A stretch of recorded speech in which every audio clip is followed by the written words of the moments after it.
విజ్జు భయపడతావా? అస్సలు భయపడను. ప్రవళి భయపడతావా? అస్సలు భయపడిన భయపడతావా?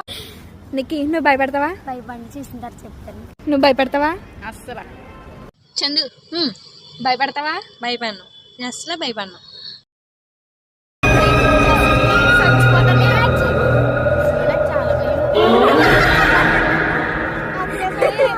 అక్కడ సీట్ కాదు.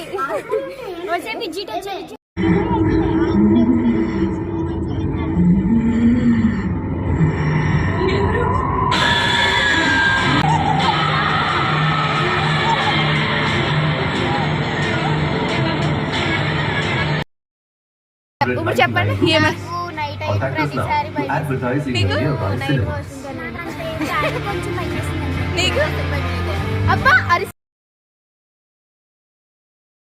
అనుకున్న స్టోరీ ఏం లేదు అక్కడ. బొక్క బాలేదే చెప్పు.